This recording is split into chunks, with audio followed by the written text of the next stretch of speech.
इस कहानी को मैंने एडिट और अनुवादित किया है, धन्यवाद। अध्याय 136। ओह, जेड पेंडेंट से एक सुनहरी रोशनी निकली। पलक झपकते ही हवा में एक अराजक आकृति बन गई। ये किंगवू पवित्र भूमि के संस्थापक जीशान थे। विराट ने भी कुछ समय पहले पैतृक पूजा समारोह के दौरान कुलपति की स्मारक पट्टिका के बीच में गलती से इस जेड पेंडेंट की खोज की थी। उस समय उन्होंने निर्धारित किया था कि इस जेड पेंडेंट की एक असाधारण पृष्ठभूमि थी और निश्चित रूप से पैतृक ग्रैंड मास्टर से संबंधित थी। बाद में वह अपनी आध्यात्मिक भावना के माध्यम से इस जेड पेंडेंट के साथ संवाद करता रहा। जैसा कि अपेक्षित था, उसे पैतृक ग्रैंड मास्टर द्वारा छोड़ी गई एक आध्यात्मिक भावना मिली। उसे आखिरकार पता चला कि पैतृक ग्रैंड मास्टर वास्तव में अभी भी जीवित थे। जब तक वह इस जेड पेंडेंट में आध्यात्मिक ऊर्जा इंजेक्ट करता रहेगा, वह पैतृक ग्रैंड मास्टर की आध्यात्मिक भावना को सक्रिय करने में सक्षम होगा। फिर विराट ने जल्दी से जीशान को आज के बारे में बताया। जीशान ने शून्य से राजमहरा को देखा और सम्मानपूर्वक कहा, उत्तरी रहस्यवादी स्वर्ग की संगिनी वास्तव में एक युवा नायक है। मैंने अपने पूरे जीवन में आप जितना युवा महान संत कभी नहीं देखा। मुझे आश्चर्य है कि क्या आप रुक सकते हैं और एक दूसरे के लिए कोई रास्ता छोड़ सकते हैं। जब विराट ने जीशान को ये कहते सुना तो वह भौचक्का रह गया। उसे उम्मीद नहीं थी कि कुलपति राजमहरा के साथ इतने विनम्र होंगे। दूसरे विचार में उसे लगा कि ऐसा करके पैतृक ग्रैंड मास्टर शायद कुछ छिपा रहे हैं। सबसे पहले, पवित्र भूमि के अभिलेखों के अनुसार पैतृक मास्टर एक ऐसे व्यक्ति थे जो प्रतिभा को संजोते थे। शायद उन्हें लगा कि राजमहरा प्रतिभाशाली थे और वे उनसे दोस्ती करना चाहते थे। इसके अलावा पैतृक ग्रैंड मास्टर ने राजमहरा को तुरंत नाराज क्यों नहीं किया, इसका कारण शायद वर्तमान पवित्र भगवान विराट की जान बचाना था। राजमहरा ने ठंडे स्वर में कहा, मैं किसी को भी जो मेरी बेटी को नुकसान पहुंचाना चाहता है, बाहर निकलने का रास्ता नहीं दूंगा। भले ही तुम व्यक्तिगत रूप से मौजूद होते, अगर तुमने मुझे रोकने की हिम्मत की तो मैं तुम्हें बिना किसी अपवाद के मार डालूंगा। उफ, उसने तुरंत अपनी राक्षस आध्यात्मिक भावना को मुक्त कर दिया। यह एक विश्व विनाशकारी दबाव में बदल गया जिसने जीशान की आध्यात्मिक भावना को पूरी तरह से चकनाचूर कर दिया। फिर उसने अपना दाहिना हाथ उठाया और 4 अर्धअमर तलवारों को नियंत्रित करके उन्हें हवा में उड़ा दिया। तुम मेरी बेटियों को मारना चाहते हो, इसलिए मैं उनकी तलवारों को तुम्हारे खून से भर दूंगा। विराट डर से कांप उठा। 4 अर्धअमर तलवारें एक साथ उस पर निशाना साधी गईं और वह भयभीत हो गया। भले ही उसका शरीर लोहे का बना हो, लेकिन वह 4 अर्धअमर तलवारों के एक साथ हमलों का सामना नहीं कर सकता था। इस समय विराट को आखिरकार समझ में आ गया कि राजमहरा को क्रोधित करना कितना भयानक था। पत्नी, मुझे अपनी गलती पता है। जैसे ही उसने बोलना समाप्त किया, राजमहरा की 4 अर्धअमर तलवारें अचानक बाहर निकल आईं। पलक झपकते ही उसका शरीर टुकड़ों में फट गया। ये देखकर कि तलवार पर लगा सारा खून तुरंत सूख गया और गायब हो गया, राजमहरा ने एक संतुष्ट भाव प्रकट किया। उसने तलवार को एक तरफ रख दिया और हॉल से बाहर चला गया। जाने से पहले उसने एक पंचतत्व वज्रकला का निर्माण किया और उसे किंगवू हॉल में फेंक दिया। धमाका, एक 5 रंग की बिजली आसमान में चमकी और पूरे किंगवू पर्वत को चकनाचूर कर दिया। किंगवू पवित्र भूमि के शिष्य जो दूसरे पहाड़ों से भागकर आए थे। अंधेरे चांदनी के नीचे रंगीन 5 रंग की बिजली रात के आसमान को चीरती हुई गर्व से उठी। सभी के दिल धड़क उठे। भगवान, किंगवू पवित्र भूमि समाप्त हो गई है। 9 स्वर्ग अमर क्षेत्र के असीम स्थान में एक रहस्यमय कोना था। यह कोना एक स्थानिक डिब्बे जैसा था और यह केवल एक ताबूत के आकार का था। जब तक कोई व्यक्ति इस स्थान के विशेष रूप से करीब न हो, इस अजीब मेजेनाइन के अस्तित्व की खोज करना असंभव था। और इस डिब्बे में एक व्यक्ति लेटा हुआ था। उसके बाल पूरी तरह से सफ़ेद थे और उसने एक सुनहरा लबादा पहना हुआ था। उसकी छाती पर 10 फुट लंबी सुनहरी सच्ची मार्शल गॉड तलवार थी। समय बीतता गया। ऐसा लग रहा था कि समय ने विशेष रूप से इस स्थानिक मेजेनाइन से परहेज किया है और इस सोए हुए व्यक्ति को नहीं जगाया है। वह जीशान था। इस समय जीशान ने अचानक अपनी आंखें खोलीं और उसके शरीर से एक शक्तिशाली दबाव निकला। तुरंत अजीब अंतरिक्ष परत में एक रहस्यमय शक्ति ने इस दबाव को पूरी तरह से हल कर दिया। जीशान ने इधर उधर देखा और आहें भरने से खुद को रोक नहीं सका। स्थानिक पिंजरे ने वास्तव में मुझे परेशान कर दिया है। 10 लाख साल पहले उसने 9 स्वर्ग अमर क्षेत्र की खोज की थी और एक स्वर्गीय सूत्र पाया था जो प्राचीन काल से चला आ रहा था। स्वर्गीय सूत्र के अभिलेखों के अनुसार उसने एक अत्यंत रहस्यमय दिव्य शक्ति सीखी थी। इस दिव्य शक्ति और अपने सम्राट क्षेत्र साधना के साथ वह समय और स्थान की बाधाओं को तोड़कर पौराणिक दिव्य क्षेत्र में चढ़ना चाहता था। अप्रत्याशित रूप से एक अलौकिक दिव्य बिजली अचानक आकाश से उतरी और उसे चकनाचूर करने के लिए उसका रास्ता रोक दिया। जल्दबाजी में उसने अपनी दिव्य शक्ति का उपयोग करके अपने लिए एक छोटा सा मार्ग बलपूर्वक खोला और दिव्य बिजली से बचने के लिए अंदर छिप गया। अंत में हालांकि दिव्य बिजली चकमा दे गई, लेकिन वह इस छोटी सी जगह में फंस गया। बाद में ही उसे समझ में आया कि उसने पौराणिक स्थानिक पिंजरे का सामना किया था। 10 लाख साल बीत गए, लेकिन वह अभी भी इस प्रतिबंध को तोड़ नहीं सका। उसने सोचा कि वह हमेशा के लिए यहीं सो जाएगा। अप्रत्याशित रूप से किंगवू पवित्र भूमि में उसके स्वर्गारोहण से पहले छोड़ी गई आध्यात्मिक भावना अचानक मर गई और उसे उसकी नींद से जगा दिया। और यद्यपि वह आध्यात्मिक भावना मर गई थी, फिर भी राजमहरा के हमले का दृश्य उसके दिमाग में प्रसारित हो गया था। वह हत्या के इरादे का संकेत प्रकट करने से खुद को नहीं रोक सका। उत्तरी रहस्यवादी स्वर्ग की पत्नी, मैंने तुम्हें अच्छी तरह से मना लिया, लेकिन मुझे उम्मीद नहीं थी कि तुम फिर भी मुझे मार डालोगी। अगर मैं बदला नहीं लूंगा तो मैं दुनिया में अपना स्थान कैसे स्थापित कर सकता हूँ। गुस्से में आकर जीशान गहरी सोच में पड़ गया। पिछले 10 लाख वर्षों में उसने अत्यंत शक्तिशाली शक्ति जमा कर ली थी, जो निश्चित रूप से महान संघ क्षेत्र से कम नहीं थी। अब उसे जो करना था वह स्थानिक पिंजरे से बाहर निकलने का तरीका सोचना था। शायद राजमहरा के उकसावे की वजह से जीशान को अचानक प्रेरणा मिली और उसने खुशी से कहा, वैसे मैं गोल्डन सिकाडा आर्ट का उपयोग करके बच सकता हूं और अपने पूरे जीवन की साधना को बाहर ला सकता हूं। जब तक मेरे पास एक अद्वितीय विलक्षण व्यक्ति का शरीर है, मैं निश्चित रूप से 9 स्वर्ग अमर क्षेत्र को पार करने और सफलतापूर्वक बदला लेने में सक्षम हो जाऊंगा। 9 भट्टी स्वर्ग, 9 कड़ाही शाही महल। लाखों किलोमीटर के क्षेत्र में फैले महल के चारों ओर कुल 9 कड़ाही जमीन पर खड़ी थीं। हर कड़ाही पर हजारों प्राचीन शब्द और कई देवताओं और दिव्य जानवरों के पैटर्न उकेरे गए थे। रहस्यमयी सुनहरी रोशनी की धारियां लंबे समय तक कड़ाही को घेरे रहीं। ऐसा लग रहा था जैसे ये स्वर्ग और पृथ्वी को जोड़ती है और पूरी दुनिया की रक्षा करती है। ये दिव्य कलाकृति थी जिसे 9 भट्टी स्वर्ग के सम्राट सरद, पहाड़ों और नदियों, दिव्य महाद्वीप 9 भट्टी की रक्षा करते थे। महल में खड़े इन 9 कड़ाहों ने महल के 1000 किलोमीटर के भीतर के पूरे क्षेत्र को अवर्णनीय दबाव से भर दिया। क्योंकि इन 9 कड़ाहों की स्थिति काफी विशिष्ट थी, उन्होंने स्वर्ग और पृथ्वी का निर्माण किया। जब वे महल की रक्षा कर रहे थे तो यह पागलपन की हद तक दुनिया की दाव शक्ति को अवशोषित कर रहा था और सरद के उपयोग के लिए इसे एक नदी में इकट्ठा कर रहा था। इस समय हॉल में सरद ने शुद्ध सोने के शाही वस्त्र पहने हुए थे। उसके चारों ओर 9 कड़ाहियां टिमटिमा रही थीं और वह बेहद गरिमा में लग रहा था। महामहिम के मंत्री रोशन की ओर देखते हुए उन्होंने कहा, किंगवू पर्वत की पूरी चोटी को जमीन पर गिरा दिया गया है। रोशन ने जल्दी से कहा, हाँ महामहिम। सरद अपनी भौहें सिकोड़ने से खुद को नहीं रोक सका। किंगवू पवित्र भूमि के पवित्र भगवान विराट, एक अर्ध सम्राट दायरे के शक्तिशाली व्यक्ति थे। उनकी सुरक्षा के साथ किंगवू पर्वत अभी भी नष्ट हो गया था। इसका मतलब यह था कि किंगवू पवित्र भूमि को एक बेहद भयानक प्रतिद्वंद्वी का सामना करना पड़ा होगा। क्या आपको पता चला कि यह किसने किया? सरद ने जल्दी से पूछा। रोशन ने अपना सिर हिलाया। जिस व्यक्ति ने हमला किया वह बहुत शक्तिशाली और तेज था। जब तक किंगवू पवित्र भूमि के अन्य शिष्य पहाड़ पर चढ़े तब तक दूसरा दल पहले ही गायब हो चुका था। तो जांच करो, सरद ने तुरंत एक सम्राट की धमकी दी। हाँ, रोशन ने फिर एक कांपते हुए भाव को प्रकट किया और कहा, महाराज, जांच के अनुसार किंगवू पर्वत पर विस्फोट से पहले आपका चचेरा भाई भी मौजूद था। आपका मतलब है कि सिमायन भी वहां मारा गया था? सरद ने तुरंत एक भयानक हत्या के इरादे से विस्फोट किया जो बादलों में जा गिरा। रोशन का चेहरा उसकी हत्या के इरादे से राख हो गया। उसे लगा कि सरद सम्राट के दायरे में घुसने वाला है। मैं चाहता हूं कि तुम अभी स्वर्गीय मास्टर माया को आमंत्रित करो, सरद ने उत्सुकता से कहा। अब उसके पास इस मामले की धीरे धीरे जांच करने का धैर्य नहीं था। वह केवल स्वर्गीय मास्टर माया को ही आमंत्रित कर सकता था। स्वर्गीय मास्टर माया 9 स्वर्ग अमर क्षेत्र में एक प्रसिद्ध भविष्यवक्ता थे। जैसा कि कहा जाता है, सत्य को प्रकट करने के लिए माया का उपयोग करें। सरद को दृढ़ विश्वास था कि स्वर्गीय मास्टर माया की मदद से वह निश्चित रूप से किंगवू पवित्र भूमि में नरसंहार शुरू करने वाले मास्टरमाइंड को तुरंत खोजने में सक्षम होगा। हाँ, रोशन ने जल्दी से सहमति व्यक्त की और महल से बाहर निकल गया। अध्याय 137। अगली रात क्रिस्टल पैलेस। दीपिका ने दिन भर के सरकारी काम निपटाए और जल्दी से क्रिस्टल पैलेस लौट आए। कल बच्चे जूनियर स्वॉर्ड दाव मीट में भाग लेने के लिए हेवनली स्वॉर्ड माउंटेन गए थे। उसे अभी भी नहीं पता था कि उनका प्रदर्शन कैसा था। हालांकि वह जानती थी कि उसकी बेटियां बहुत प्रतिभाशाली हैं। इस तथ्य के साथ कि उन्होंने पहले से ही लंबे समय तक स्काइलाइट स्वॉर्ड तकनीक की साधना की थी, वे निश्चित रूप से कुछ युवा तलवार साधकों के खिलाफ अच्छा प्रदर्शन करने में सक्षम होंगी। हालांकि उसे अभी भी बच्चों से विवरण के बारे में पूछना था। एक माँ के रूप में उसे अपने बच्चों को अपनी चिंता व्यक्त करनी थी। जैसे ही उसने इसके बारे में सोचा, उसने ऊपर देखा और क्रिस्टल पैलेस के प्रवेश द्वार पर पहुंच गई। महाराज, इस समय संजय सेठी गार्ड की एक टीम के साथ गश्त कर रहे थे। उन्होंने दीपिका को देखा और जल्दी से झुक गए। ठीक है, दीपिका ने हल्के से सिर हिलाया। 2 कदम चलने के बाद वह रुक गया और संजय सेठी को उदासीनता से देखने लगा। अगर मुझे सही से याद है तो आपकी साधना 9 साल पहले ही आध्यात्मिक अवस्था के शिखर पर थी, है न? संजय सेठी चौंक गया। उसे उम्मीद नहीं थी कि महारानी को यह बात इतनी स्पष्ट रूप से याद होगी। हाँ महारानी, उसने जल्दी से जवाब दिया। दीपिका ने क्रिस्टल पैलेस में नजर डाली। इस समय वह राजमहरा के बारे में सब कुछ सोच रही थी। 4 साल पहले राजमहरा के बच्चों के साथ गर्भवती होने के बाद उसने राजमहरा की जांच करने के लिए लोगों को भेजा। उसे जो जानकारी मिली वह ये थी कि राजमहरा ब्लू क्लाउड नेशन के लिन परिवार का इकलौता बेटा था।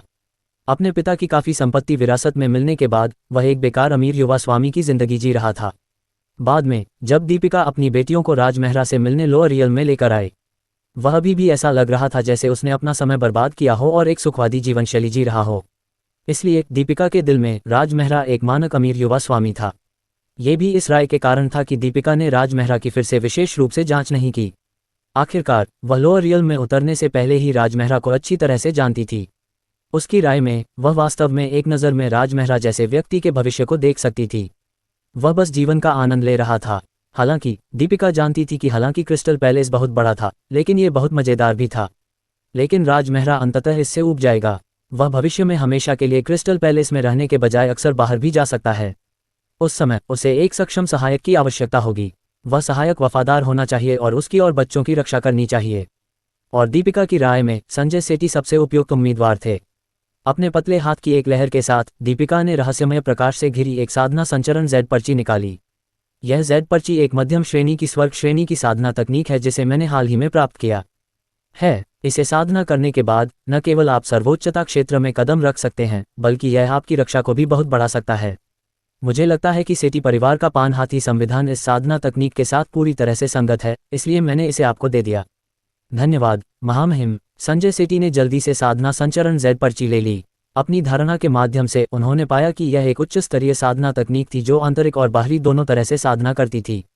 बाहरी साधना तकनीक वास्तव में सेठी परिवार की पैतृक काया के साथ पूरी तरह से संगत थी। दीपिका ने शांति से कहा, जितनी जल्दी हो सके अपनी ताकत बढ़ाओ। अगर राजमेहरा बाहर जाकर घूमना चाहे तो तुम उसके पीछे जा सकते हो। अपने पिता की तरह। हालांकि संजय सेठी का साधना स्तर बहुत ऊंचा नहीं था, लेकिन हमलों के प्रति उनका प्रतिरोध बहुत मजबूत था। उस समय उनके पिता दीपिका के पिता के निजी रक्षक थे। वे अक्सर दीपिका के पिता को खतरे से बचाने के लिए अपने शरीर का इस्तेमाल करते थे। पहले दीपिका को लगता था कि राजमेहरा का कभी कभार बाहर जाना ठीक है। अगर वह भविष्य में अक्सर बाहर जाता है तो संजय सेठी को साथ ले जाना ज्यादा सुरक्षित होगा। चूंकि आज उसका सामना संजय सेठी से हुआ, इसलिए वह इस मामले को सुलझाने का अवसर लेगी। हाँ महाराज। संजय सेठी ने जल्दी से सिर हिलाया। उनके विचार से महारानी ने उन्हें साधना स्तर और शक्ति बढ़ाने के लिए एक साधना तकनीक इसलिए दी थी क्योंकि उनका मुख्य लक्ष्य कॉन्सर्ट को और अधिक करने में मदद करना था। आखिर कंसोर्ट इतना शक्तिशाली था और उसकी इतनी महान पहचान थी। वह बाहर सब कुछ खुद नहीं कर सकता था, और अगर वह उसके साथ चलता तो वह उसकी मदद कर सकता था। बेशक आधार वही था जो महारानी ने कहा था। वह पहले अपनी ताकत बढ़ाएगा ताकि अक्षम न हो और कॉन्सर्ट को दुखी न करे। इस बात को ध्यान में रखते हुए संजय सेठी को लगा कि महारानी कॉन्सर्ट के बारे में वाकई चिंतित हैं। बस इसी तरह दीपिका और संजय सेठी ने इस मामले को सुलझा लिया। फिर दीपिका ने कुछ और नहीं कहा और क्रिस्टल पैलेस में चली गई। जब वह राजमेहरा के बेडरूम में पहुंची तो उसने देखा कि राजमेहरा अपनी बेटियों को नहला रहा था। माँ यहाँ है। जब अनन्या और बाकी लोगों ने दीपिका को देखा तो उनके चेहरे पर बेहद उत्साह था। ठीक है माँ, तुम लोगों को भी नहलाने के लिए यहाँ हैं। दीपिका ने एक सौम्य मुस्कान दिखाई। फिर वह राजमेहरा के बगल में बैठ गई और उसे देखकर मुस्कुराए। मैं तुम्हारे साथ बच्चों को नहलाऊंगी। राजमेहरा ने अपने पास रखा एक सूती तौलिया उसे थमा दिया। ठीक है। फिर उन दोनों ने छोटी लड़कियों को नहाने में मदद की। छोटी लड़कियां जो अपने पिता और माँ दोनों की सेवा का आनंद ले रही थीं, बहुत खुश थीं। काश माँ और पिताजी भविष्य में हमें हर दिन नहलाते, रिया ने कहा। दीपिका मुस्कुराई और बोली, अगर मेरे पास समय होगा तो मैं जरूर आऊंगी। बहुत बढ़िया माँ, आपको अपना वचन निभाना होगा। राधिका ने खुशी से अपना सिर हिलाया। बेशक। दीपिका ने अपना छोटा सिर रगड़ा और पूछा, क्या तुम लोगों ने तलवार दाव मीट में अच्छा प्रदर्शन किया? बेशक। चारों छोटी लड़कियों ने गर्व के भाव प्रकट किए। माँ, हम चारों ने बहुत बहुत शक्तिशाली बड़े भाइयों से लड़ाई की और जीत हासिल की। अनन्या ने कहा, मुझे पता था कि तुम लोग सक्षम हो। दीपिका की आंखें स्नेह और संतुष्टि से भरी हुई थीं। इसके अलावा हम सभी की अपनी अपनी अंतर्दृष्टि होती है। अलीशा जल्दी से दीपिका के सामने गई और उसे तलवार दाव मीट के बारे में अपनी समझ के बारे में बताया। उसकी यह बात सुनकर अनन्या, रिया और राधिका ने जल्दी से अपनी समझ प्रकट की। दीपिका ने बहुत प्रसन्नता से मुस्कुराते हुए कहा, तुम सब वाकई बहुत होशियार हो। माँ को तुम लड़कियों पर गर्व है। हाँ, ये सब माँ और पिताजी की बदौलत है जिन्होंने हमारी मदद की। छोटी लड़कियों को हमेशा याद रहता था कि उनके पिता और माँ ने उनके लिए कितना त्याग किया है। दीपिका सिर हिलाए बिना नहीं रह सकी। हाँ, ये सब राजमेहरा की बदौलत है जो इन कुछ दिनों में बच्चों के साथ थे। अगर वह नहीं होते तो शायद उसके पास तलवार चलाने का अभ्यास करने वाले बच्चों की देखरेख करने का समय नहीं होता। ये सोचते हुए वह नर्म निगाहों से राजमेहरा की ओर देखने लगी। इन कुछ दिनों में तुम्हारे लिए बहुत मुश्किल रहा है। वे सभी मेरे बच्चे हैं। यह कोई कठिन काम नहीं है, राजमेहरा ने सहजता से कहा। और बच्चों की देखभाल करना बहुत आनंददायक था। दीपिका ने हल्की मुस्कान दी। बच्चों की देखभाल के मामले में राज मेहरा वाकई बेदाग थे। जब वे बातें कर रहे थे तो उन दोनों ने बच्चों को नहाने में मदद की। क्योंकि दीपिका को आज रात सरकारी काम निपटाने की जल्दी नहीं थी, इसलिए वह बच्चों को राज मेहरा के साथ बेडरूम में ले गई। जैसे ही छोटी लड़कियां बिस्तर पर लेटी थीं और दीपिका जाने वाली थी, अनन्या ने अचानक कहा, माँ, हमारे साथ भी सो जाओ। अध्याय 138। यह दीपिका ने एक अजीब अभिव्यक्ति प्रकट की और लापरवाही से राज मेहरा की ओर देखा। अगर वह बच्चों के साथ सोती तो क्या उसे राज मेहरा के साथ नहीं सोना पड़ता? हालांकि उन दोनों ने 4 साल पहले ही सेक्स किया था। हालांकि उस समय वह बहुत घायल थी और अपनी साधना को बलपूर्वक तोड़ने के लिए निषिद्ध साधना पद्धति का उपयोग करने के लिए तैयार थी। उसके पास कोई विकल्प नहीं था। वे इस तरह एक साथ कैसे लेट सकते थे? हालांकि वह अपने दिल में राज मेहरा के अलावा किसी और आदमी को कभी बर्दाश्त नहीं करती। अब वे दोनों तकनीकी रूप से विवाहित नहीं थे, इस वजह से उनका रिश्ता अजीब हो गया। हालांकि उसने कड़ी मेहनत की थी और राज मेहरा से शादी करना चाहती थी। राज मेहरा ने घिम से शादी करने पर जोर दिया, जिससे उनका रिश्ता अजीब हो गया। तो इस स्थिति में रूढ़िवादी और गर्वित भावना ने दीपिका के लिए राज मेहरा के साथ सोना मुश्किल बना दिया। अपडेट द्वारा कॉम, माँ, एक बार हमारे साथ सो जाओ। रिया ने दयनीय भाव से कहा, माँ बहुत दिनों से हमारे साथ नहीं आई है। हाँ, माँ हमेशा बहुत व्यस्त रहती है। अलीशा ने उम्मीद भरी अभिव्यक्ति प्रकट की, काश तुम हमारे साथ सो पाती। हाँ हाँ, राधिका ने अपनी बहनों से सहमति जताई। माँ और पिताजी को हर रोज हमारे साथ सोना चाहिए। बच्चों की बातें सुनकर दीपिका शर्मा गई। वह वास्तव में मना नहीं कर पाए, वह केवल सिर हिला सकी। ठीक है माँ, आज रात तुम्हारे साथ आएगी। वाह, छोटी लड़कियां तुरंत उत्साहित हो गईं, क्योंकि चारों छोटी लड़कियां एक साथ लेटी हुई थीं। राज मेहरा ने सहजता से कहा, तुम बाईं ओर सो जाओ और मैं दाईं ओर सो जाऊंगा। दीपिका ने अपनी शर्म को दबाते हुए सिर हिलाया। ठीक है। फिर वे दोनों अपने दोनों तरफ लेट गए और उनके बीच 4 प्यारी छोटी लड़कियां थीं। अनन्या और बाकी लोगों ने राज मेहरा और फिर दीपिका की तरफ देखा। वे खुशी से मुस्कुराए। दीपिका ने मन ही मन आह भरी। वह बहुत दिनों से बच्चों के साथ नहीं सोई थी। वे बहुत खुश थे। हालांकि बीच में बच्चे थे, लेकिन राज मेहरा और दीपिका ज्यादा दूर नहीं थे।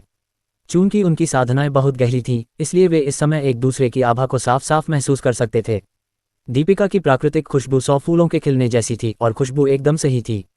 राज मेहरा के शरीर पर हल्की मर्दाना खुशबू ने भी दीपिका के दिल को झकझोर दिया। वे दोनों 4 साल पहले की उस रात को याद किए बिना नहीं रह सके। अगर यह महिला थोड़ी और कोमल होती तो निश्चित रूप से दुनिया में इसकी कोई बराबरी नहीं होती। राज मेहरा ने मन ही मन सोचा, अगर यह आदमी थोड़ा और ताकतवर होता तो इसका आकर्षण निश्चित रूप से सभी महिलाओं को पागल कर देता। दीपिका सोचने से खुद को रोक नहीं पाए।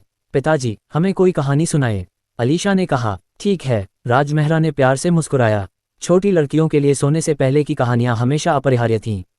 तो डैडी आज थम्बेलिना के बारे में एक कहानी सुनाएंगे। थम्बेलिना, ये नाम सुनकर न केवल अनन्या और बाकी लोग बल्कि दीपिका की भी आंखें चमक उठीं। कितना अनोखा नाम है, अनन्या ने जल्दी से कहा। पिताजी, क्या इस लड़की का नाम थम्बेलिना है?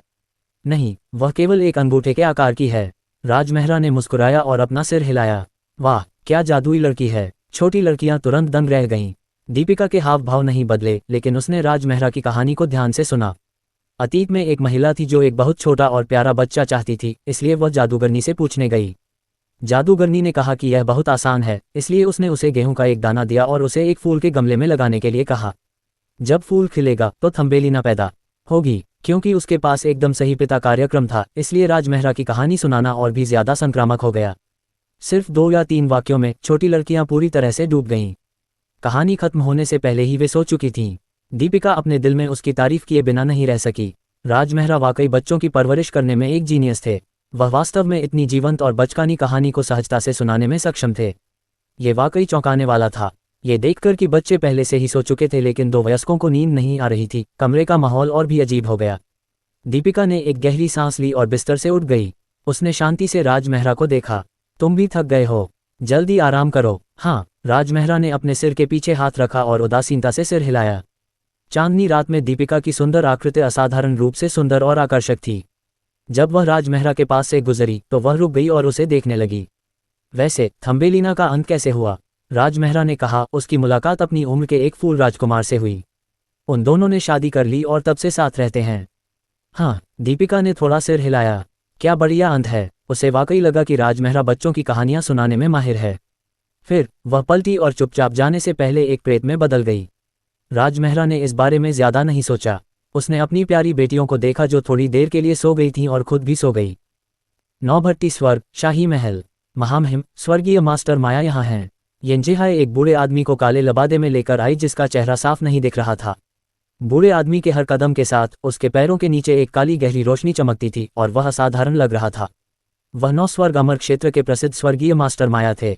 उनकी की हुई भविष्यवाणी तकनीक अतीत को देख सकती थी और भविष्य को प्रकट कर सकती थी। यह न केवल एक निश्चित भविष्य की भविष्यवाणी कर सकती थी, बल्कि यह स्रोत का पता लगा सकती थी और अतीत में हुई कुछ चीज़ों की जांच भी कर सकती थी। इसलिए सम्राट शरद भी तुरंत उठ खड़े हुए और सम्मानपूर्वक झुके। नमस्कार महान स्वर्गीय गुरु, आपका स्वागत है महामहिम। स्वर्गीय मास्टर माया ने थोड़ा सिर हिलाया। जब वह हॉल के केंद्र में पहुंचा, शरद ने कहा, मैंने ग्रैंड हेवनली मास्टर को यह पता लगाने के लिए आमंत्रित किया था कि किंगवू पवित्र भूमि पर किसने हमला किया। जरूर। स्वर्गीय मास्टर माया ने दोनों हाथों से एक रहस्यमय बैंगनी काली मुहर बनाई। उसने मुहर को हवा में फेंक दिया। उसकी आंखों के सामने एक चमकदार रहस्यमय क्रिस्टल बॉल दिखाई दी। शरद ने करीब से देखा और पाया कि क्रिस्टल बॉल में अरबों सितारे थे जो ब्रह्मांड की तरह विशाल और रहस्यमय थे। ऐसा कहा जाता है कि महान स्वर्गीय मास्टर की स्वर्गीय रहस्यमय गेंद एक उच्च श्रेणी का धर्म खजाना है। ये वास्तव में सच है। शरद को पक्का विश्वास था कि स्वर्गीय गुरु माया की योग्यता और स्वर्गीय रहस्य गेंद की शक्ति से वह निश्चित रूप से मास्टरमाइंड का तुरंत पता लगा लेगा। स्वर्गीय गुरु माया ने कुछ नहीं कहा। वह वर्तमान में स्वर्गीय रहस्य गेंद के साथ संवाद करने के लिए अपनी आध्यात्मिक भावना को संघनित कर रहा था। उफ्तिल्द, एक पल में स्वर्गीय गुप्त गेंद जगमगा उठी। गेंद में मौजूद अरबों तारे तुरंत मुक्त हो गए, जिससे हॉल के केंद्र में 100 फीट की परिधि के साथ प्रकाश की एक विशाल स्क्रीन बन गई। इस समय प्रकाश धीरे धीरे चमकने लगा। शरद के सामने एक ऊंचा पहाड़ दिखाई दिया। ये किंगवू पर्वत है। शरद ने एक नज़र में स्क्रीन पर पहाड़ को पहचान लिया। ये किंगवू पवित्र भूमि की मुख्य चोटी थी। वह थोड़ा उत्साहित महसूस करने से खुद को रोक नहीं सका। ऐसा लग रहा था कि उन्हें जल्द ही पता चल जाएगा कि यह किसने किया है। और अपनी वर्तमान शक्ति के साथ, जो कि महान संघ क्षेत्र के असीम रूप से करीब थी, वह निश्चित रूप से इस मास्टरमाइंड को मौके पर ही मार सकता था। धमाका। इस समय एक अजीब घटना घटी। एक अराजक प्रकाश अचानक प्रकाश स्क्रीन से फट गया और एक सर्वोच्च दबाव के साथ फट गया। इसके प्रभाव में न केवल स्वर्गीय रहस्य गेंद तुरंत बिखर गई, स्वर्गीय मास्टर माया भी दर्द में चिल्लाया और अचानक एक दर्जन कदम पीछे हट गया और एक बड़ा मुंह खून थूक दिया। शरद सदमे में अपने सिंहासन से उठ खड़ा हुआ। ग्रैंड हेवनली मास्टर, क्या हो रहा है? स्वर्गीय मास्टर माया ने अपनी छाती में रक्त ऊर्जा को बलपूर्वक दबाने के लिए जल्दी से अपना असली सार प्रसारित किया। उसने घबराहट में कहा, महाराज, हमने एक शीर्ष शक्ति का सामना किया। आपका क्या मतलब है? शरद कांप उठा। स्वर्गीय मास्टर माया ने विस्मय में कहा, दूसरा पक्ष एक अप्रत्याशित व्यक्ति है। उसका भाग्य स्वर्ग से भी बड़ा है। अध्याय 139, आसमान से भी बड़ा। शरद दंग रह गया। स्वर्गीय गुरु माया निश्चित रूप से झूठ नहीं बोलेंगे। वह व्यक्ति कौन था जिसने किंगवू पवित्र भूमि को नष्ट कर दिया? क्या वह बुद्ध थे जिन्होंने कर्म को संघनित किया और सभी जीवित प्राणियों को बचाया? क्या वह शाश्वत सच्चा अमर था, या वह एक दानव देवता था जिसने सभी जीवित प्राणियों को नियंत्रित किया और अमर हो गया? या वह असीम जादू वाला दानव भगवान था जिसने असंख्य दुनियाओं को चकनाचूर कर दिया? जितना अधिक शरद ने इसके बारे में सोचा, उतना ही वह हैरान हो गया। यदि यह इतना भयानक अस्तित्व था, तो वह अपने चचेरे भाई का बदला लेने की क्षमता कैसे रख सकता था? स्वर्गीय गुरु माया ने धीमा किया और कहा, महाराज, आपको इतना घबराने की जरूरत नहीं है।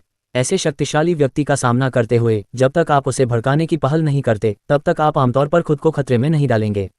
शरद ने अपने दांत पीसकर सिर हिलाया। वह वर्तमान में दिव्य महाद्वीप नौभट्टी का उपयोग पागलपन की हद तक अपने साधना स्तर को बढ़ाने के लिए कर रहा था और महान संघ क्षेत्र की दहलीज पर पहुंचने वाला था। Update bye com. ऐसी शक्तिशाली शक्ति का सामना करते हुए उसके पास इसे सहने के अलावा कोई विकल्प नहीं था। तो क्या वास्तव में दूसरे पक्ष के बारे में कोई सुराग खोजने का कोई तरीका नहीं है? शरद ने सावधानी से पूछा। हालांकि वह जानता था कि दूसरा पक्ष ऐसा व्यक्ति था जिसे वह फिलहाल अपमानित नहीं कर सकता था, फिर भी वह कुछ सुराग जानना चाहता था। अगर स्वर्गीय मास्टर माया भी कुछ नहीं कर सकते, तो यह मामला वास्तव में एक खोया हुआ मामला होगा। स्वर्गीय मास्टर माया ने अपना सिर हिलाया और आह भरी। मैं केवल एक अत्यंत धुंधली आकृति देख सकता हूँ। मैं आपको केवल ये बता सकता हूँ कि दूसरा पक्ष अकेला है। ठीक है, मैं समझ गया। शरद ने सिर हिलाया। कम से कम वह जानता था कि यह अज्ञात शक्तिशाली शक्ति अकेली थी। फिर जब तक वह इस बात पर अधिक ध्यान देता कि 9 स्वर्ग अमर क्षेत्र में कौन सी अद्वितीय शक्ति प्रकट हुई है, वह दूसरे पक्ष की पहचान उजागर करने में सक्षम हो सकता है। रहस्यमय बर्फ महल। दीपिका के गोरे चेहरे पर रोशनी चमक उठी। इस समय वह शाही केस के सामने बैठी थी और स्मारकों को चिन्हित कर रही थी। उसकी लंबी सुडौल भौहें समय समय पर सिकुड़ती और शिथिल होती थीं, और वह विशेष रूप से केंद्रित और गंभीर लग रही थी। जैसे ही उसने 80वां स्मारक खोला, उसमें से अचानक एक काला धुआं निकला। दीपिका की खूबसूरत आंखें तुरंत ठंडी हो गईं और उसकी जैद जैसी उंगलियों ने अचानक काले धुएं को पकड़ लिया। उफ! उसने अपनी आध्यात्मिक भावना को मुक्त कर दिया। उसने तुरंत काले धुएं में एक खूनी दुष्ट आत्मा को देखा जो उस पर वार करने के लिए अपनी कुल्हाड़ी उठा रही थी। तुम मौत को दावत दे रही हो। उसकी आध्यात्मिक भावना बैंगनी लौ में बदल गई जिसने तुरंत काले धुएं को गैस में जला दिया। कनिका, उसने धीरे से पुकारा। कनिका की कामुक आकृति तुरंत काली रोशनी से बाहर निकल गई। महाराज, आपके क्या आदेश हैं? दीपिका ने अपने सामने स्मारक को देखा और कहा, यह स्मारक महान मिंग साम्राज्य के राजा द्वारा प्रस्तुत किया गया था। मैंने पाया कि एक भूतिया आभा अंदर परेशानी पैदा करने वाली थी। स्थिति की जांच करने के लिए जल्दी से किसी को महान मिंग साम्राज्य में भेजें। यदि उनका राजा भूतमार की खेती करता है तो उसे मौके पर ही मार दें। यदि महान मिंग साम्राज्य का शाही परिवार संकट में है तो हमें समय रहते अराजकता को शांत करना चाहिए। उसे याद आया कि 30,000 साल से भी पहले उत्तरी रहस्यवादी स्वर्ग में एक बहुत ही भयानक भूत अराजकता हुई थी। आज वास्तव में महान मिंग साम्राज्य के स्मारक में भूत की आभा छिपी हुई थी। उसे इसे गंभीरता से लेना था। हाँ, कनिका ने तुरंत आदेश प्राप्त किया और चली गई। हालांकि उसने आदेश दिया था, फिर भी दीपिका ने थोड़ा सा मुंह बनाया। बहुत देर बाद उसने आह भरी, तूफान आने वाला है। मुझे आश्चर्य है कि क्या अंधेरे में उत्तरी रहस्यवादी स्वर्ग की रखवाली करने वाला रहस्यमयी पावर हाउस इस बार पहले हमला कर सकता है। पिछले कुछ दिनों से दीपिका को हमेशा लगता था कि जिस पावर हाउस ने बेजान दानव भगवान को मारा था वही व्यक्ति था जिसने राक्षसों के घात को रोकने में उसकी मदद की थी। इसलिए उसने चुपके से उससे मुकाबला करना शुरू कर दिया। अगर वाकई कोई परेशानी थी तो उसे दूसरे पक्ष से पहले हमला करना था। इस तरह वह जान सकती थी कि दूसरा पक्ष कौन था। उसके दिल में रहस्यमयी पावर हाउस के लिए राजमेहरा अगली सुबह बौद्ध कार्यक्रम में भाग लेने के लिए बच्चों को ग्रेट थंडरक्लैप मंदिर ले आया। ग्रेट थंडरक्लैप मंदिर थंडर नोट माउंटेन पर स्थित था। ये पर्वत लाखों फीट ऊंचा था और इसकी चोटी बादलों में एक दिव्य मंदिर की तरह ऊंची थी।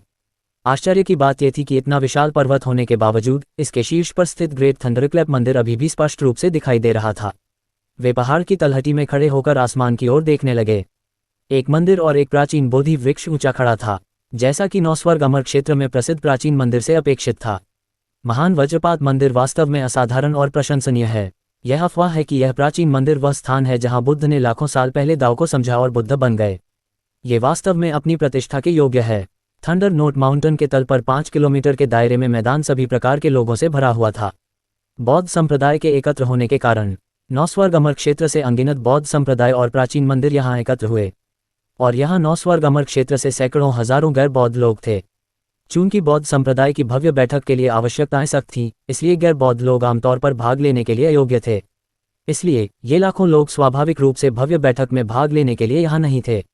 उनका लक्ष्य यहाँ आकर करीब से देखना था। उन्हें बौद्ध धर्म के इतिहास में 2 सबसे उत्कृष्ट प्रतिभाएं कहा जाता था। दक्षिण बुद्ध संप्रदाय के भिक्षु त्यानजिन, उत्तर बुद्ध संप्रदाय के भिक्षु स्वर्ण रौब धर्मराजा।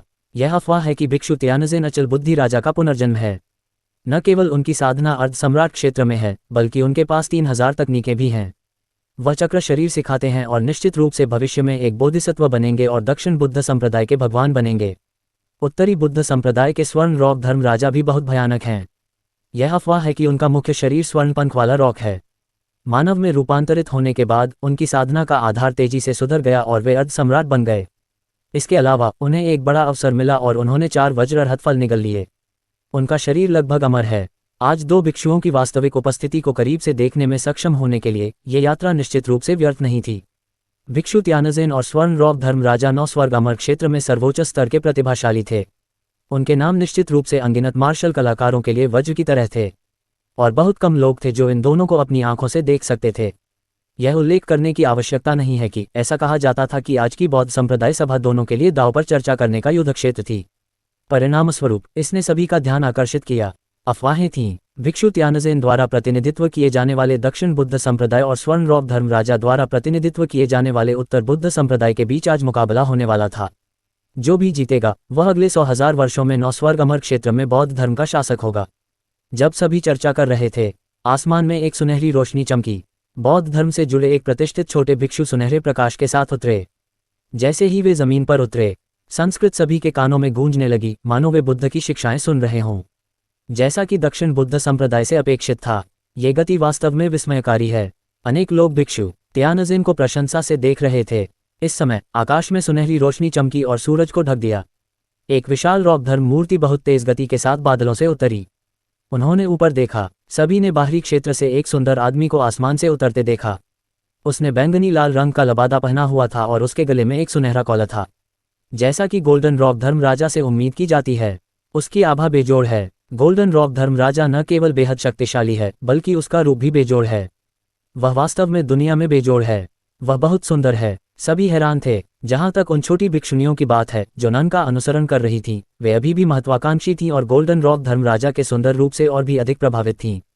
इन छोटी भिक्षुणियों को गुप्त रूप से गोल्डन रॉक धर्मराजा पर लार टपकाते हुए देखकर उनके गुरु उन्हें जोर से डांटने से खुद को रोक नहीं पाए। एक पल के लिए सभी हंस पड़े। भिक्षु त्यानज़ेन गोल्डन रॉक धर्मराजा से बहुत दूर नहीं थे। दोनों ने एक साथ सिर झुकाया और गर्व से कहा, कनिष्ठ भाई त्यानज़ेन, आज का कार्यक्रम हमारा युद्ध क्षेत्र है। आपको अपना सर्वश्रेष्ठ प्रदर्शन करना होगा। मुझे निराश मत करो। अमिताभ। भिक्षु त्यानज़ेन ने अपनी हथेलियां आपस में दबाईं। वरिष्ठ भाई गोल्डन रॉक, मैं केवल एक ही काम करता हूं और वह है दक्षिण बुद्ध संप्रदाय की शक्ति दिखाना। अच्छा, यह अच्छा है। गोल्डन रॉक धर्मराजा ने थोड़ा सिर हिलाया। वह भिक्षु त्यानज़ेन के बराबर था और सर्वोच्च विलक्षण लोगों की सूची में पहले स्थान पर था। ये भव्य आयोजन उनके लिए प्रतिस्पर्धा करने का अवसर था। वे दोनों एक दूसरे के आमने सामने थे। वहां उपस्थित सभी लोग अंदर ही अंदर आहें भरने से खुद को रोक नहीं पाए। जैसा कि अद्वितीय प्रतिभाओं से अपेक्षित था, दोनों पक्षों की आभा विश्वस्तरीय थी। इस समय आकाश में एक भव्य प्रकाश प्रकट हुआ और सभी का ध्यान अपनी ओर आकर्षित किया। ऊपर देखने पर सभी ने देखा कि एक शानदार जेट गाड़ी 4 विशाल हरे पंखों वाले पक्षियों के खिंचाव के नीचे धीरे धीरे नीचे उतर रही थी। यह उत्तरी रहस्यवादी स्वर्ग के शाही परिवार की जेट गाड़ी है। उत्तरी रहस्यवादी स्वर्ग की पत्नी यहाँ है। इस जेट गाड़ी से परिचित किसी व्यक्ति ने तुरंत इसकी उत्पत्ति का खुलासा किया। उत्तरी रहस्यवादी स्वर्ग की पत्नी। सभी की आंखें चमक उठीं। यह महारानी रहस्यवादी बर्फ का आदमी था। उसका व्यवहार शायद अद्वितीय था। सभी की निगाहों के सामने जेट गाड़ी आखिरकार उतरी। फिर राजमहरा अपनी 4 बेटियों के साथ धीरे धीरे कार से बाहर निकले। उन्होंने ऊपर देखा और पाया कि अनगिनत निगाहें उन पर केंद्रित थीं। फिर थंडर नोट माउंटेन के तल पर मौजूद सभी लोग चिल्ला उठे। जैसा कि महारानी मिस्टिक आइज के आदमी से उम्मीद थी, नॉर्थ मिस्टिक हेवन का कंसोर्ट वाकई प्रभावशाली है। कोई भी उसकी बराबरी नहीं कर सकता। कंसोर्ट के इतनी दूर से आने के लिए उसे ग्रेट थंडरक्लैप मंदिर द्वारा आमंत्रित किया गया होगा। मैंने शुरू में सोचा था कि गोल्डन रॉक धर्मराजा और भिक्षु त्यानज़ेन की आभा दुनिया में सबसे बेहतरीन थी। देखने से लगता है कि कंसोर्ट अभी भी सबसे बेहतरीन है। महारानी का पति वाकई बहुत सुंदर है। मैं तब त्यागना चाहती हूँ। चाहे बौद्ध हो या अन्य मार्शल कलाकार, सभी ने राजमहरा के प्रति प्रशंसा के भाव प्रकट किए। जहां तक उन छोटी भिक्षुणियों का सवाल है जो अभी भी अपने दिल में थीं, वे राजमहरा की उपस्थिति से और भी अधिक मोहित हो गईं। यहां तक कि बेहद गर्वित स्वर्ण रॉक धर्मराजा और भिक्षु त्यानज़ेन ने राजमहरा के लिए प्रशंसा के भाव प्रकट किए। वे अच्छी तरह जानते थे कि राजमहरा उन दोनों को देखने के लिए नहीं बल्कि बौद्ध समारोह में भाग लेने के लिए हजारों मील की यात्रा करके आए थे। इसके अलावा हाल ही में बौद्ध धर्म में अफवाहें फैली कि भव्य समारोह में कोई बड़ा शख्स आने वाला है। इस समय उन्हें ये जानने के लिए बहुत अधिक सोचने की जरूरत नहीं थी कि राजमहरा को आमंत्रित किया गया है। ऐसे सम्मानित व्यक्ति का सामना करते हुए उन दोनों ने जल्दी से अपने अभिमानी भावों को नियंत्रित किया और एक विनम्र भाव प्रकट किया। वे आगे बढ़े और एक ही समय में झुके। नमस्कार उत्तरी रहस्यवादी स्वर्ग की संगिनी। नमस्कार उत्तरी रहस्यवादी स्वर्ग की संगिनी। अध्याय 140। उन दोनों के झुकने के बाद महान बुद्ध मंदिर और संत काल मठ के मठाधीश, जिनसे वे संबंधित थे, वरिष्ठ भिक्षुओं के एक समूह के साथ थंडर नोट पर्वत की तलहटी में पहुंचे। महान बुद्ध मंदिर के मठाधीश चिराग और संत काल मठ के मठाधीश गोकुल भी आगे बढ़े और उसी समय राजमहरा को प्रणाम किया। उनके आगे बढ़ने के साथ 200,000 मंदिरों और मठों के मठाधीश और प्रख्यात भिक्षु, साथ ही सैकड़ों हजारों गैर बौद्ध लोग भी आगे बढ़े और झुके। उनके लिए अद्वितीय जोड़ी भिक्षु त्यानज़ेन और गोल्डन रॉक धर्मराजा को देखने में सक्षम होना आज की यात्रा के लायक था। उत्तरी रहस्यवादी स्वर्ग की संगिनी से मिलना एक चौंकाने वाली खुशी थी। आखिर चाहे वे दोनों कितने भी तेजस्वी क्यों न हो, वे कॉन्सर्ट की चमक को छिपा नहीं सकते थे। यहाँ तक कि उन्होंने कॉन्सर्ट को प्रणाम करने की पहल की। वे एक नज़र में ही जान गए कि कौन श्रेष्ठ है। इसके अलावा कॉन्सर्ट की पहचान न केवल महान थी बल्कि वह एक देवता की तरह भी दिखता था। वह सुंदर और सुरुचिपूर्ण था, इसलिए उसके सामने गुटों या मान्यताओं की परवाह किए बिना हर कोई प्रशंसा से भर गया। राजमहरा ने विभिन्न मठाधीशों और प्रतिष्ठित भिक्षुओं को बधाई देने के बाद अपनी 4 बेटियों को थंडर नोट माउंटेन पर लाया। जल्द ही वह थंडर नोट माउंटेन के शीर्ष पर ग्रेट थंडरक्लैप मंदिर में पहुंच गया। प्राचीन मंदिर के बाहर मठाधीश, वरिष्ठ भिक्षु जोगी और योगेश पहले से ही इंतजार कर रहे थे। .com द्वारा अपडेट। अमिताभ उत्तरी रहस्यवादी स्वर्ग के कॉन्सर्ट ने हमें अपनी उपस्थिति से सम्मानित किया है। हमारा मंदिर वास्तव में गौरवशाली है। ज्योति ने उनका अभिवादन करने की पहल की, योगेश को ये कहते हुए सुनने के बाद कि राजमहरा एक महान रचना है। ज्योति ने महसूस किया कि राजमहरा को आमंत्रित करना निश्चित रूप से ग्रेट थंडरक्लैप मंदिर का सम्मान था। इस समय राजमहरा के पीछे 1080 शीर्ष मठाधीशों ने भी चुपचाप सिर हिलाया। किसी भी गैर बौद्ध ने कभी भी बौद्ध संप्रदाय की सभा में भाग नहीं लिया था। हालांकि उत्तरी रहस्यवादी स्वर्ग की पत्नी कोई साधारण व्यक्ति नहीं थी।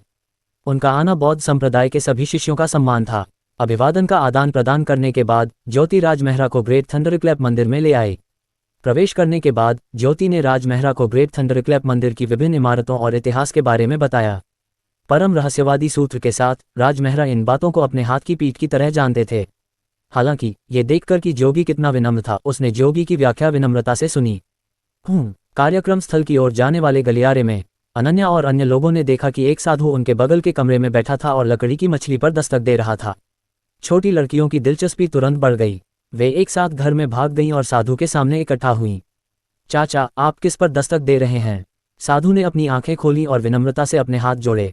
अमिताभ, छोटी राजकुमारी, इस जादुई कलाकृति को लकड़ी की मछली कहा जाता है। लकड़ी की मछली। छोटी लड़कियों की आंखें चमक उठीं। दूसरे शब्दों में, न केवल इस चीज को पीटा जा सकता था, बल्कि इसे खाया भी जा सकता था। अनन्या, रिया और अलीशा जल्दी से जमीन पर बैठ गईं और लकड़ी की मछली को सूंघने लगीं। उसने आश्चर्य से कहा, अजीब बात है, इसकी गंध बिल्कुल भी अच्छी क्यों नहीं है?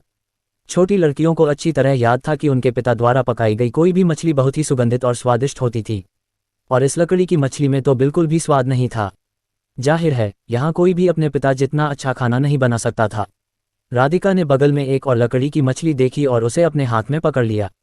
वह पलटी और चुपके से एक काट लिया। छोटी लड़की के दांत तुरंत दर्द करने लगे। यह मछली इतनी घिनौनी क्यों थी? वह इसे बिल्कुल भी नहीं काट सकती थी। उसने 9 सिर वाला स्वर्गीय अजगर निकाला। छोटा 9, एक काट ले। 9 सिर वाला स्वर्गीय अजगर सूंघने की तीव्र क्षमता के साथ पैदा हुआ था। उसे एहसास हुआ कि यह बिल्कुल भी भोजन नहीं है और उसने जल्दी से अपना सिर हिलाया। राधिका ने धमकी दी, मुझे इसे चखने में मदद करो, नहीं तो मैं तुम्हें साथ नहीं लाऊंगी।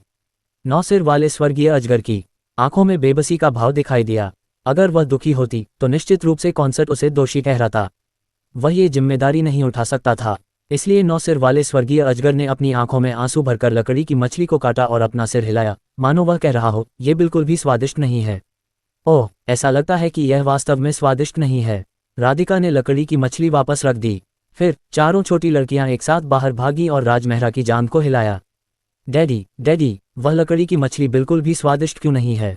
राजमहरा ने मनोरंजन में उनके छोटे छोटे सिर रगड़े। लकड़ी की मछली बौद्ध धर्म के प्रचार के लिए इस्तेमाल की जाने वाली एक धर्म कलाकृति है। ये खाने योग्य मछली नहीं है, बल्कि लकड़ी या धातु से बना एक उपकरण है। चूंकि यह मछली नहीं है, तो इसे मछली क्यों कहा जाता है? अनन्या ने उत्सुकता से अपनी आंखें झपकाईं। ऐसा इसलिए है क्योंकि मछलियां सोती नहीं हैं। बौद्ध संप्रदाय ने मछली की शक्ल के अनुसार लकड़ी की मछली को तराशने के लिए लकड़ी का इस्तेमाल किया ताकि सभी को याद दिलाया जा सके कि वे दिन रात दाव के बारे में सोचते रहें और सुस्त न हों। राजमहरा मुस्कुराए। ओह टिल्डा, मैं समझ गया। इस स्पष्टीकरण के बाद छोटी लड़कियां तुरंत समझ गईं। जोगी और अन्य निपुण भिक्षु अपनी हथेलियां जोड़ने से खुद को रोक नहीं पाए। पत्नी बहुत ज्ञानी है, कितनी सराहनीय बात है। उनमें से प्रत्येक ने कम से कम 3000 वर्षों तक साधना की थी और उन्होंने कभी भी ऐसा कोई गैर बौद्ध व्यक्ति नहीं देखा था जो लकड़ी की मछली का सही अर्थ बता सके। वे उसकी प्रशंसा करने से खुद को रोक नहीं पाए। जैसा कि पत्नी से उम्मीद थी, उसका वास्तव में बुद्ध से गहरा संबंध था। ये देखकर कि वरिष्ठ भिक्षु राजमहरा का कितना सम्मान करते हैं, भिक्षु त्यानजिन और गोल्डन रॉक धर्मराजा ने चुपचाप सिर हिलाया। उन्हें इस बात में कोई संदेह नहीं था कि अगर राजमहरा बौद्ध संप्रदाय में पैदा हुए होते तो वे निश्चित रूप से वर्तमान पीढ़ी के सभी विलक्षण लोगों को कुचलने में सक्षम होते और अकेले शासक होते। फिर किंग युआन के नेतृत्व में राजमहरा अपनी बेटियों के साथ आगे बढ़ते रहे और जल्दी ही आयोजन के चौक पर पहुंच गए। ये चौक कम से कम 1000 मील चौड़ा था। आसपास की सीटों को बौद्ध साधना स्तर के अनुसार 3 स्तरों में विभाजित किया गया था। जितना ऊंचा कोई बैठता, उतना ही ऊंचा साधना स्तर आवश्यक था। बीच में एक बहुत बड़ा गोलाकार खाली स्थान था। ये वह स्थान था जहां बौद्ध विशेषज्ञ दांव पर चर्चा करते थे और प्रतिस्पर्धा करते थे। इस समय लाखों बौद्ध साधक थे और सबसे ऊंचे आसनों पर 19 स्वर्ण कमल आसन थे। ज्योतिषी राजमहरा को बीच में एक कमल के मंच पर ले आए और सम्मानपूर्वक कहा, पत्नी कृपया बैठिए। राजमहरा को बैठते देख सभी उपस्थित लोगों ने अपनी हथेलियां एक साथ रखीं और मंत्रोच्चार किया, अमिताभ। अच्छा। मूल रूप से कुल 18 कमल आसन थे। वे 9 स्वर्ग अमर क्षेत्र के 18 सबसे वरिष्ठ भिक्षुओं के अनुरूप थे, जिनके पास सबसे गहरी साधना थी और जो बौद्ध धर्म में सबसे कुशल थे। उनके पास भविष्य में बुद्ध का दर्जा प्राप्त करने का मौका था। हालांकि क्योंकि ज्योतिषी जानते थे कि राजमहरा बहुत प्रतिष्ठित व्यक्ति थे, इसलिए उन्होंने विशेष रूप से एक आसन जोड़ा और यह सभी कमल मंचों में सबसे अच्छी सीट थी। जोगी की तरह अन्य 17 भावी बुद्ध और उपस्थित सभी बौद्धों को ऐसा नहीं लगा कि कुछ भी गलत था। उनकी राय में ये तथ्य कि उत्तरी रहस्यवादी स्वर्ग की पत्नी को इस भव्य आयोजन में भाग लेने के लिए विशेष रूप से आमंत्रित किया गया था, उनकी कुलीनता दिखाने के लिए पर्याप्त था। उनके लिए सबसे अच्छी सीट पर बैठना उचित था। फिर जोगी सहित 18 भावी बुधों के बैठने के बाद भव्य आयोजन आधिकारिक रूप से शुरू हुआ। इस भव्य आयोजन के मेजबान के रूप में जोगी खड़े हुए और चारों ओर देखा। हमारे 9 स्वर्ग अमर क्षेत्र के बौद्ध दाव को लाखों वर्षों से पारित किया गया है। उत्तर और दक्षिण के बीच हमेशा युद्ध होता रहा है। आज मैं अपने सभी साथी शिष्यों को दोस्ताना तरीके से दाव पर चर्चा करने के लिए आमंत्रित करने के लिए इस भव्य आयोजन का उपयोग करूंगा। आइए अपने साधना स्तरों की तुलना करें और यहाँ रुकें। जब उन्होंने बोलना समाप्त किया तो उपस्थित सभी लोगों ने अपनी हथेलियां एक साथ रखीं। ठीक है। फिर दक्षिण बुद्ध संप्रदाय और उत्तर बुद्ध संप्रदाय के सबसे उत्कृष्ट युवा प्रतिनिधियों के रूप में भिक्षु त्यानजिन और गोल्डन रॉक धर्मराजा सबसे पहले सामने आए। उनकी चर्चा ने अगले 100,000 वर्षों के लिए 9 स्वर्ग अमर क्षेत्र के बौद्ध संप्रदायों की भविष्य की प्रवृत्ति को निर्धारित किया, इसलिए यह विशेष रूप से महत्वपूर्ण था।